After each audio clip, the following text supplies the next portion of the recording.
74वें गणतंत्र दिवस की सब देशवासियों को शुभकामनाएं। और आज़ादी का 75वां वर्ष और 74वें गणतंत्र दिवस पर हम ये संकल्प लें कि देश को आर्थिक गुलामी, लूट, तबाही और बर्बादी, दरिद्रता से बचाने के लिए, साथ ही शिक्षा और चिकित्सा की लूट, गुलामी और दरिद्रता से भारत को मुक्त बनाने के लिए और अपने सांस्कृतिक वैभव, गौरव को साथ में लेकर के और गुलामी की निशानियों को मिटाते हुए हम एक स्वस्थ, समृद्ध और संस्कारवान, परम वैभवशाली भारत के निर्माण के लिए संकल्पित हो, प्रतिबद्ध हो, अपने अपने हिस्से की जिम्मेदारी लेकर के। जैसे हमने जिम्मेदारी ली है कि हमने अभी तक 5 लाख लोगों को रोजगार दिया है, आगे 5 लाख लोगों को और रोजगार देंगे। देश की अर्थव्यवस्था में 5 लाख करोड़ के आने वाले 5-7 वर्षों में हम भूमिका निभाएंगे। 5 लाख से ज्यादा स्कूलों को भारतीय शिक्षा बोर्ड से जोड़ करके मैकाले की शिक्षा पद्धति का मोक्ष करके इस देश के बच्चों का चरित्र निर्माण करते हुए राष्ट्र निर्माण और युग निर्माण का एक इतिहास गढ़ेंगे। ऐसे अपने अपने हिस्से की सब जिम्मेदारी लेकर के जब आगे बढ़ेंगे तो निश्चित रूप से यह भारत, जिसको जगत गुरु, विश्व गुरु, परम वैभवशाली बनाने का सबका जो सपना है, तेरा वैभव अमर रहे माँ, हम दिन 4 रहे ना रहे, हम भारत माता और वंदे मातरम का जो उद्घोष करते हैं वो हमारे कार्यों से, हमारे आचरणों से प्रतिध्वनित होना चाहिए।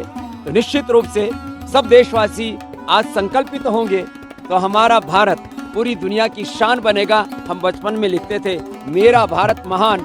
आज ये छोटे छोटे बच्चे यहाँ पर जो आप देख रहे हो और पूरा पतंजलि योगपीठ परिवार आज 10,000 से ज्यादा एक साथ मिलकर के इस गणतंत्र दिवस को इसीलिए मना रहा है कि हमारे रोम रोम में योग के अध्यात्म की शक्ति तो हुई, साथ में राष्ट्र भक्ति हो, राष्ट्र धर्म, राष्ट्र हित सर्वोपरि है। ये भाव चेतना हमारी निरंतर प्रवाहमान रहनी चाहिए।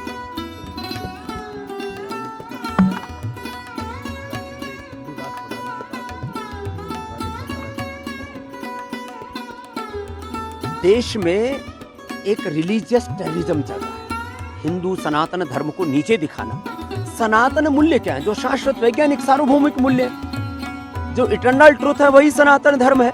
अब उस सनातन धर्म पर जो तरह तरह के लांछन लगा करके, कभी हमारे धर्म शास्त्रों का आश्रय लेकर के, कभी हमारे महापुरुषों के चरित्र पर लांछन लगा करके जो कुत्सित प्रयास कर रहे हैं, ये सारे के सारे भारत विरोधी, राष्ट्र विरोधी, अंतर्राष्ट्रीय शक्तियों के इशारे पर या तो षड्यंत्र कर रहे हैं या अपनी कुत्सित कुंठाओं और अपनी बौद्धिक दरिद्रता और दिवालियापन के शिकार होकर के इस भारत को कहीं ना कहीं अपमानित करने की चेष्टा कर रहे हैं। उनका पुरजोर विरोध सारे देशवासियों को करना चाहिए।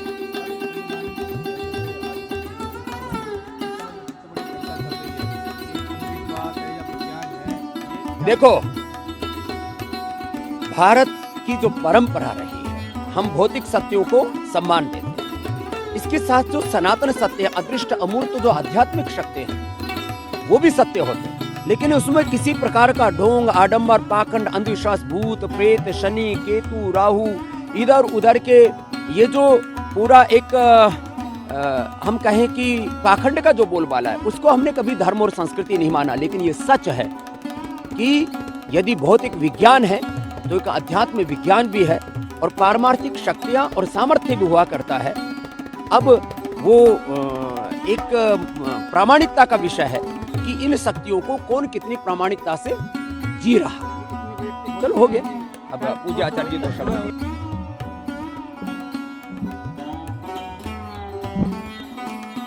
बलूचिस्तान, पीओके और पंजाब ये अलग राष्ट्र बनेंगे। पाकिस्तान एक अदना सा देश रह जाएगा और पीओके का भी भारत में विलय होगा। उसके बाद बलूचिस्तान भी खुद सामने से आकर के कहेगा कि भारतम शरणम गच्छामि।